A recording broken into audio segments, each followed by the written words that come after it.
اعوذ باللہ من الشیطان الرجیم بسم اللہ الرحمن الرحیم ومن یقنط منکن للہ ورسولہ وتعمل صالحا نؤتها اجرها مرتین واعتدنا لها رزقا کریما صدق اللہ العظیم رب اشرح لی صدری ویسر لی امری واحلل عقدۃ من لسانی یفقہوا قولی واجعل لی وزیرا من اہلی آمین یا رب العالمین۔ 22ویں پارے کا آج ہم مطالعہ کریں گے اور یہ پارہ اس کا آغاز سورہ احزاب سے ہو رہا ہے۔ سورہ احزاب کا آدھا حصہ ہم نے 21ویں پارے میں اور آدھا حصہ جو ہے وہ 22ویں پارے میں پڑھیں گے، اور اس کے بعد سورہ فاطر پڑھیں گے اور سورہ یاسین کا کچھ حصہ بھی اس کے ساتھ ہمارا آئے گا۔ اور اس صورت کے اندر میں نے عرض کیا تھا کہ خواتین کے حوالے سے بہت اہم ہدایات ہیں۔ آیات 32 تا 34 میں اللہ تعالیٰ جو ہے وہ خواتین کے حوالے سے جو ہے وہ بڑی اہم ہدایات دے رہے ہیں، اور ان آیات میں ازواج مطہرات کو ان کا خصوصی مقام یاد دلا کر اہم ہدایات اللہ نے دی ہے۔ ازواج مطہرات امت کی خواتین کے لیے ایک نمونہ ہے، لہذا اللہ تعالیٰ ان کے ذریعے سے یہ ہدایات تمام مسلمان خواتین کو دے رہے ہیں، اور یہ ہدایات بڑی اہم ہیں اور یہ مجھے اور آپ کو بھی یاد رکھنی ہے۔ پہلی یہ کہ نامحرم سے گفتگو کی ضرورت پڑ جائے تو لہجے میں نرمی سے اجتناب کیا جائے اور صرف وہی بات کی جائے جو ضروری ہے۔ ایسا نہ ہو کہ لہجے کی نرمی سے کسی کا دل خاتون کی طرف مائل ہو جائے۔ یہ بڑی اہم بات ہے، اس کو توجہ کرنی چاہیے۔ ہمارے ہاں بعض خواتین کہتی ہیں کہ عورت کی آواز کا کون سا پردہ ہے، تو جب عورت اچھے اور لچھے دار انداز میں گفتگو کرتی ہے تو جس انسان کے دل میں روگ ہوتا ہے وہ عورت کی طرف مائل ہو جاتا ہے، تو اس سے اجتناب کرنا چاہیے۔ اور وہ خواتین جو سنیک پر اور اس پر آ کر ویڈیو بناتی ہیں، جی ہم تو دین کا کام کر رہی ہیں، تو یہ بالکل ایک غیر فطری کام ہے جو وہ کر رہی ہیں۔ دوسری بات یہ کہ پورے وقار کے ساتھ گھر کی چار دیواری میں رہا جائے اور انتہائی ضرورت کے بغیر گھر سے باہر نہ نکلا جائے۔ تیسری بات یہ کہ باہر نکلنے کی صورت میں شرم و حیا اور پردے کا پورا اہتمام کیا جائے اور دور جاہلیت کی طرح زیب و زینت کی نمائش نہ کی جائے۔ یعنی عورت گھر سے باہر نکل سکتی ہے ضرورت کے تحت، لیکن اس ضرورت میں یہ ہے کہ وہ چادر اور یا عبایا جو ہے وہ لے کر باہر نکلے گی۔ چوتھی یہ کہ باقاعدگی سے نماز ادا کی جائے۔ پانچویں یہ کہ شرعی قواعد و ضوابط کے مطابق زکوٰۃ ادا کی جائے۔ اور چھٹی یہ کہ زندگی کے ہر معاملے میں اللہ اور اس کے رسول کی اطاعت کی جائے۔ اور ساتویں یہ کہ قرآن و حدیث کی تعلیمات اور ان سے حاصل ہونے والی حکمت اور دانائی کو یاد رکھنے کا اہتمام کیا جائے۔ یہی نہیں، اگلی آیت نمبر 35 یہ بہت اہم ہے۔ جیسے سورہ نور کی آیت نمبر 35 میں اللہ تعالیٰ نے ایمان کو ایک تمثیل سے مثال سے بیان کیا تھا، یہاں اللہ تعالیٰ نے مردوں اور عورتوں کے 10 پسندیدہ اوصاف بیان کیے ہیں۔ نمبر 1 یہ کہ شریعت کے ہر حکم کے سامنے پوری رضا اور رغبت سے سر جھکا دیتے ہیں۔ نمبر 2 دل کی گہرائی سے نبی پاک صلی اللہ علیہ وسلم سے ملنے والی تمام تعلیمات پر ایمان لاتے ہیں۔ نمبر 3 عاجزی سے اللہ تعالیٰ اور اس کے رسول کے احکامات کی تابعداری کرتے ہیں۔ نمبر 4 نہ صرف قول کے پکے ہیں بلکہ پورے کردار سے سچائی کی مثال قائم کرتے ہیں۔ جھوٹ، فریب، خیانت، دھوکہ دہی، وعدہ خلافی اور ہر قسم کی ریاکاری سے بچتے ہیں۔ نمبر 4 ذاتی عمل میں استقامت، حق کی راہ کی مشکلات اور حادثات پر صبر کا مظاہرہ کرتے ہیں۔ نمبر 6 ہر وقت اللہ تعالیٰ کے لیے عاجزی کے اختیار کی رکھتے ہیں اور تکبر سے بچتے ہیں۔ نمبر 7 اللہ تعالیٰ کی راہ میں زکوٰۃ دیتے ہیں، نفلی صدقہ بھی کرتے ہیں اور خیرات بھی کرتے ہیں۔ نمبر 8 اللہ تعالیٰ کی رضا کے لیے رسول کے لیے نہ صرف فرض نماز پڑھتے ہیں بلکہ نفلی نماز بھی پڑھتے ہیں اور نفلی روزے بھی رکھتے ہیں۔ نمبر 9 اپنے ستر یعنی اپنی عصمت اور عفت کی حفاظت کرتے ہیں اور جنسی اعتبار سے پاکیزگی کا اہتمام یعنی اپنے آپ کو سیکس ڈسپلن میں لاتے ہیں۔ نمبر 10 دل میں ہر وقت اللہ تعالیٰ کو یاد رکھتے ہیں اور زبان پر کثرت سے اس کا ذکر جاری کرتے ہیں۔ اللہ تعالیٰ ہمیں بھی یہ 10 اوصاف اپنے اندر پیدا کرنے کی توفیق عطا فرمائے۔ آخر میں اللہ تعالیٰ نے فرمایا کہ ان اوصاف کے حاملین کو اللہ تعالیٰ ان کے گناہوں کی بخشش فرما دیتے ہیں، ان کی نیکیوں پر شاندار اجر عطا کرتے ہیں۔ اللہ تعالیٰ ہمیں بھی یہ والے معاملہ عطا فرمائے کہ ہم بھی جو ہے وہ نیکیوں کی اور خیر کی جو ہے وہ طرف پلٹیں۔ آیات 37 تا 39 میں بڑی اہم ہدایت اور رہنمائی ہے جو ہمارے معاشرے میں میں آج اس کو بھی اگنور کیا جاتا ہے کہ منہ بولے بیٹے کی بیوی بہو نہیں ہے۔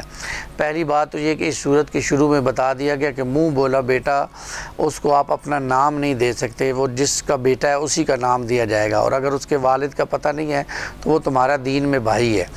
البتہ یہ ہے کہ ہمارے دین میں پسندیدہ نہیں ہے کہ کوئی شخص کسی کو منہ بولا بیٹا بنائے، البتہ یہ ہے کہ کوئی بنا سکتا ہے تو اس کی اجازت ہے اور وہ رکھ سکتا ہے، لیکن شرعی جو ضوابط ہیں، شرعی جو قواعد ہیں، ان کو پیش نظر رکھا جائے گا۔ تو اسی طرح جو منہ بولا بیٹا ہے اس کی بیوی بہو نہیں ہے، یعنی اگر اس کو کہیں بیٹا طلاق دے دیتا ہے تو سسر اس سے شادی کر سکتا ہے، جبکہ حقیقی بیٹے کی بیوی سے اگر بیٹا طلاق بھی دے دے تو سسر شادی نہیں کر سکتا۔ یہ فرق ہے منہ بولا بیٹے اور حقیقی بیٹے کے اندر۔ اور کیونکہ نبی پاک صلی اللہ علیہ وسلم نے سیدنا زید کو منہ بولا بیٹا بنایا ہوا تھا، تو جب ان کی سیدنا زید نے اپنی بیوی سیدنا زینب کو طلاق دے دی تو آپ صلی اللہ علیہ وسلم نے ان سے شادی کی، تو لوگوں نے باتیں بنائیں کہ یہ دیکھیں کہ منہ بولے بیٹے سے جو ہے وہ جو ہے ان کی بیٹی سے شادی، بہو سے شادی کی ہے۔ تو اس پر اللہ تعالیٰ نے ہدایت دے دی کہ یہ منہ بولا بیٹے کی جو بیوی ہے وہ حقیقی بہو نہیں ہے، اس سے شادی کی جا سکتی ہے۔ آیات 45 تا 46 میں نبی پاک صلی اللہ علیہ وسلم کی خصوصی شان بیان ہو رہی ہے اور فرمایا جا رہا ہے کہ آپ کو اللہ تعالیٰ نے جو ہے وہ شاہدم و مبشرم و نذیرہ بنا کر بھیجا۔ آپ اپنی امت تک قول، عمل اور اس کا دین حق پہنچانے کا جو حق ادا فرما دیا آپ صلی اللہ علیہ وسلم نے۔ آپ صلی اللہ علیہ وسلم اعمال صالح کے حوالے سے بہترین اجر کی بشارت دینے والے ہیں۔ آپ صلی اللہ علیہ وسلم نافرمانیوں کے حوالے سے برے عذاب سے خبردار کرنے والے ہیں۔ آپ صلی اللہ علیہ وسلم نوع انسانی کو اللہ تعالیٰ کی توفیق اور نصرت سے سیدھی راہ کی طرف لانے والے ہیں۔ آپ صلی اللہ علیہ وسلم اپنی ذات مبارکہ میں ایک ایسا روشن چراغ ہیں جو بھٹکے ہوئے لوگوں کو سیدھی راہ اور سیدھی راہ پر چلنے والوں کو اعلیٰ سعادتوں کی منزل دکھلانے والا ہے۔ پھر یہ کہ آیات 47 اور 48 میں نبی پاک صلی اللہ علیہ وسلم کا معاملہ بندوں کے ساتھ کیا ہے اس کا جو ہے وہ بیان کیا گیا ہے کہ آپ صلی اللہ علیہ وسلم جو ہے وہ بہترین ہیں اور لوگوں کی جو گستاخیاں ان پر صبر کرتے ہیں، درگزر کرتے ہیں، لیکن اللہ تعالیٰ ان چیزوں کو دیکھ رہا ہے اور عنقریب گستاخوں کو سزا دیا جائے گا۔ آیت نمبر 49 میں رخصتی سے پہلے اگر طلاق ہو جائے تو اس کے بارے میں حکم ہے کہ اگر ایک خاتون کا شوہر رخصتی سے پہلے طلاق دے دے تو وہ بغیر عدت کے کسی اور مرد سے نکاح کر سکتی ہے۔ عدت کی حکمت یہ ہے کہ اگر طلاق دینے والے شخص سے کوئی اولاد ہونے والی ہے تو وہ ظاہر ہو جائے، جب رخصتی نہیں ہوئی تو اولاد کے ہونے کا سوال ہی نہیں پیدا ہوتا۔ اگر کسی خاتون کی رخصتی سے قبل طلاق دی گئی تو شوہر کا اخلاقی فرض ہے کہ کچھ نہ کچھ دے کر خوبصورتی سے علیحدگی کا معاملہ کیا جائے۔ پھر یہ کہ آیات 50 تا 52 میں نبی پاک صلی اللہ علیہ وسلم کے لیے خصوصی معاشرتی احکامات کو اللہ تعالیٰ نے بیان کیا ہے جو کہ آپ صلی اللہ علیہ وسلم کے لیے خاص ہیں اور ان کا دیگر اہل ایمان پر اطلاق نہیں ہوتا۔ یعنی آپ صلی اللہ علیہ وسلم 4 سے زائد نکاح بھی کر سکتے ہیں، آپ صلی اللہ علیہ وسلم کسی خاتون سے بغیر مہر ادا کیے بھی نکاح کر سکتے ہیں، لیکن آپ صلی اللہ علیہ وسلم نے اس سہولت سے فائدہ نہیں اٹھایا، آپ نے ہر بیوی کو مہر ادا کیا۔ آپ صلی اللہ علیہ وسلم پر ازواج مطہرات کے درمیان عدل کرنا بھی واجب نہیں ہے، اس رعایت کے باوجود بھی آپ صلی اللہ علیہ وسلم نے بیویوں کے درمیان عدل کیا، اور ایک مستند روایت کے مطابق آپ صلی اللہ علیہ وسلم نے 11 نکاح کیے۔ اس کے بعد اللہ تعالیٰ نے آپ صلی اللہ علیہ وسلم کو مزید نکاح کرنے سے منع فرما دیا۔ اگر نبی اکرم صلی اللہ علیہ وسلم کو دیگر مومنین کے برعکس کچھ خاص سہولیات دی گئی ہیں تو آپ صلی اللہ علیہ وسلم پر کچھ ایسی پابندیاں بھی تھیں جو دیگر مومنوں پر نہیں تھی۔ اس بات پر ایک تفسیر میں مولانا صاحب لکھتے ہیں کہ حضور صلی اللہ علیہ وسلم کے لیے تو نماز تہجد فرض تھی اور باقی تمام امت کے لیے وہ نفل ہے۔ آپ صلی اللہ علیہ وسلم کے لیے اور آپ کے خاندان والوں کے لیے صدقہ لینا حرام ہے اور کسی دوسرے کے لیے وہ حرام نہیں ہے۔ آپ صلی اللہ علیہ وسلم کی میراث تقسیم نہ ہو سکتی تھی، باقی سب کی میراث کے لیے وہ احکام ہے جو سورہ نساء میں بیان ہوئے ہیں۔ اللہ تعالی ہمیں بھی ان باتوں کی سمجھ عطا فرمائے۔ پھر یہ کہ آیات 53 تا 54 میں پردے کا حکم اللہ تعالیٰ نے بیان کر دیا، اور نبی پاک صلی اللہ علیہ وسلم کے گھر کے حوالے سے اللہ تعالیٰ نے جو ہدایات دی وہ پوری امت کی خواتین کے لیے ہدایات ہیں۔ نمبر ایک یہ کہ نبی پاک صلی اللہ علیہ وسلم کے گھر میں بلا اجازت کوئی داخل نہ ہو، یہی ہدایت سب کے لیے بھی ہے کہ کوئی کسی کے گھر میں بلا اجازت داخل نہ ہو۔ نمبر دو، جب نبی پاک صلی اللہ علیہ وسلم کھانے کے لیے دعوت دیں تو ان کے گھر میں داخل ہوا جائے اور کھانے سے فارغ ہوتے ہی واپسی کی راہ لی جائے تاکہ نبی پاک صلی اللہ علیہ وسلم اپنے وقت کا مفید استعمال کر سکیں۔ یہی ہدایت ہمارے لیے بھی ہے کہ کسی کے گھر میں اگر دعوت ہو تو دعوت کھانے کے بعد جو ہے وہ انسان وہاں سے رخصت ہو جائے۔ نمبر تین، ازواج مطہرات سے کوئی شے مانگنی ہو یا کوئی چیز پوچھنی ہو تو پردے کی اوٹ سے ایسا کیا جائے۔ اس بات کی طرف یہ بات اشارہ ہے، بڑی اہم بات ہے، اس کو نوٹ کیجئے کہ جو لوگ بھی مردوں اور عورتوں کے دل پاک رکھنا چاہیں انہیں بھی پردے کا یہ طریقہ اختیار کرنا چاہیے۔ آج ہمارے ہاں لوگ کہتے ہیں کہ پردہ تو دل کا ہوتا ہے۔ دیکھیں یہ امت کی مائیں تھیں اور سامنے کون تھے؟ پاکیزہ لوگ، صحابہ تھے، لیکن پھر بھی کہا گیا کہ پردے کی اوٹ سے چیزیں مانگیں۔ لیکن آج پردے کا نام لیا جائے تو جدید پڑھے لکھے خواتین کو اور مردوں کو جو ہے وہ ان کے چہرے پر غضب آ جاتا ہے اور وہ اس طرح دیکھتے ہیں شاید ہم جو ہے وہ بہت کوئی پچھلے زمانے کی باتیں کرنا شروع کر دی ہیں۔ پھر یہ کہ ازواج مطہرات امت کے لیے ماں کا درجہ رکھتی ہیں، لہذا نبی پاک صلی اللہ علیہ وسلم کے وصال کے بعد بھی ان سے نکاح کرنا ممنوع قرار دے دیا گیا۔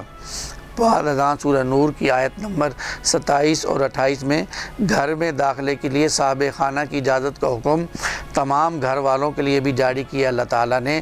اللہ تعالیٰ ہمیں ان باتوں سے جو ہے وہ سمجھ عطا فرمائے۔ آیت نمبر 55 میں اللہ تعالیٰ نے محرم مردوں سے بتایا کہ پردہ نہیں ہے، اور محرم مرد وہ رشتہ دار جن سے خاتون کا کبھی بھی کسی صورت میں نکاح نہیں ہو سکتا۔ اور ازواج مطہرات کو اور ان کے توسط سے امت کی تمام خواتین کو آگاہ کیا گیا کہ حجاب کا حکم کا اطلاق محرم مردوں پر نہیں ہوگا۔ ان مردوں سے عورت کا پردہ نہیں ہے، صرف انہی کے سامنے وہ کھلے چہرے کے ساتھ آ سکتی ہیں، پورا کھلا چہرہ رکھ سکتی ہیں۔ دیکھیں ایک بات کو سمجھنے کی کوشش کریں، ایک ہے عورت کا سطر، وہ پورا جسم اس کا سطر ہے سوائے چہرے کی یہ ٹکیا، دونوں ہاتھ یہاں سے اوپر اور دونوں پاؤں ٹخنوں سے نیچے، یہ اس کے علاوہ سارا جسم سطر ہے۔ اور البتہ یہ ہے کہ اس کے بعد جو ہے وہ عورت کا باہر اگر نکلے گی، گھر سے باہر اگر کہیں نکلے گی تو اس کے ساتھ جو ہے ایک چادر یا عبائے کا اہتمام کرے گی، یہ چیز اس کے لیے ضروری ہے۔ اب ہوتا یہ ہے کہ ہمارے ہاں ٹی وی پر چینلز پر تو بے پردہ خواتین ہوتی ہیں، لیکن کچھ دیندار خواتین عبائے پہن کر بھی ہاف بازوؤں کے ساتھ جو ہے وہ ویڈیو بنا کر لوگوں کو پردے کی تلقین کر رہی ہوتی ہیں، حالانکہ ان کے اپنا سطر کھلا ہوتا ہے۔ اس طرف توجہ کرنے کی ضرورت ہے۔ عورت کا پورا جسم سطر ہے، ہاتھ کی یہ ٹکیا، چہرے کی ٹکیا اور پاؤں، اس کے علاوہ سارا اس کا جسم سطر ہے۔ اور اس کے بعد وہ گھر سے باہر نکلے گی تو ہاتھ کو بھی ڈھانپے گی، ایک آنکھ یا آنکھوں کا کچھ حصہ اور پاؤں وغیرہ کو بھی ڈھانپنے کا اہتمام کرے گی۔ آیت نمبر 59 میں چہرے کے پردے کا حکم ہے، اور نبی پاک صلی اللہ علیہ وسلم کی صاحبزادیوں اور تمام مسلمان خواتین کو حکم دیا گیا کہ وہ اپنی چادر کا ایک حصہ چہرے پر لٹکا لیا کریں جب وہ باہر نکلیں۔ اور چہرے کا پردہ اس بات کی علامت ہے کہ ایسا کرنے والی خاتون نیک سیرت اور پاک باز ہے۔ اس کے برعکس جو عورت باہر نکلنے سے پہلے بناؤ سنگار کرتی ہے، بن ٹھن کر تیار ہو کر نکلتی ہے، وہ دراصل خود دوسروں کو دعوت نظارہ دے رہی ہوتی ہے اور اپنے کردار کی خباثت ظاہر کر رہی ہوتی ہے۔ اللہ تعالی ہماری تمام بہنوں کو چہرے کے پردے کا کرنے کی توفیق عطا فرمائے اور کردار کی پاکیزگی ثابت کرنے کی توفیق عطا فرمائے۔ اور اس آیت کی تفسیر میں ابن کثیر رحمہ اللہ تعالیٰ نے سیدنا عبداللہ ابن عباس رضی اللہ تعالیٰ عنہ کا قول نقل کیا ہے کہ وہ فرماتے ہیں کہ چہرے کے پردے کے لیے اللہ تعالیٰ نے یہ آیت نازل فرمائی ہے، اور اللہ تعالیٰ نے مسلمان عورتوں کو حکم دیا ہے کہ جب وہ کسی کام کے لیے گھروں سے باہر نکلیں تو اپنے چادروں کے پلوؤں سے اپنے چہرے پر ڈال کر اس کو چھپا لیا کریں۔ اللہ تعالیٰ ہمیں بھی ان باتوں کی سمجھ عطا فرمائے اور ہماری خواتین جب گھر سے باہر نکلیں تو ان چیزوں کا اہتمام کریں۔ اسی پارے میں سورہ سبا ہے، اور سورہ سبا مکی صورت ہے، اور اس سورہ مبارکہ میں توحید باری تعالیٰ کا بیان ہے اور شرک کی زوردار نفی کا مضمون بڑے تاکیدی اسلوب میں اللہ تعالیٰ نے بیان کیا ہے۔ پہلی کچھ آیات میں عظمت باری تعالیٰ ہے، اور پھر یہ بتایا گیا کہ قیامت کا برپا ہونا کیوں ضروری ہے، کیونکہ دنیا کے اندر تمام معاملات کا منصفانہ جو ہے وہ معاملات نہیں ہو سکتے، اس لیے اللہ تعالیٰ قیامت والے دن ہر چیز کو جو ہے وہ تول کر جو ہے وہ منصفانہ فیصلہ کریں گے۔ جو ظالم ہے اس کو بھی پکڑا جائے گا اور جو مظلوم ہے اس کو حق دلایا جائے گا۔ سیدنا سلیمان علیہ الصلوۃ والسلام پر اللہ تعالیٰ کی جو عنایات تھی اس کا تذکرہ ہے، سیدنا داؤد علیہ الصلوۃ والسلام پر اللہ تعالیٰ کا جو فضل تھا اس کا تذکرہ ہے، اور سیدنا سلیمان علیہ الصلوۃ والسلام کی وفات کا عجیب واقعہ ہے اس کا بھی تذکرہ ہے کہ سیدنا سلیمان علیہ الصلوۃ والسلام اپنے تخت پر کھڑے جنات کی نگرانی کر رہے تھے اور ایک تعمیری کام کے اندر مشغول تھے وہ سارے لوگ، لیکن آپ علیہ الصلوۃ والسلام کی روح قبض کر لی اور آپ عصا کے اوپر ٹیک لگائے ہوئے تھے، لیکن جنات یہی سمجھ رہے تھے کہ آپ کھڑے ہیں، حالانکہ آپ علیہ الصلوۃ والسلام کی روح قبض کی گئی تھی، اور جب وہ عصا کو دیمک نے چاٹ لیا تو تب جا کر وہ گرے ہیں، تو پتہ چلا ہے کہ جی آپ علیہ الصلوۃ والسلام کی جو ہے وہ وفات ہو گئی ہے۔ اس حوالے سے جو ہمارے ہاں یہ تصور پایا جاتا ہے کہ جنات غیب کا علم رکھتے ہیں، یہ تصور بھی غلط ہے۔ اگر جنات غیب کا علم رکھتے تو انہیں معلوم ہو جاتا کہ سلیمان علیہ الصلوۃ والسلام کی وفات کا عجیب واقعہ ہوا ہے۔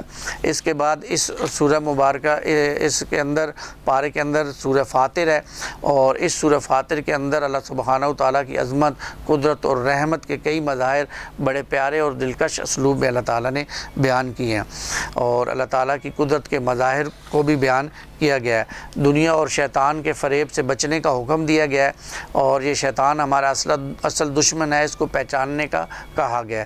اللہ تعالیٰ سے دعا ہے کہ اللہ تعالیٰ ہمیں بھی اپنے اصل دشمن شیطان کو پہچاننے کی توفیق عطا فرمائے، آمین یا رب۔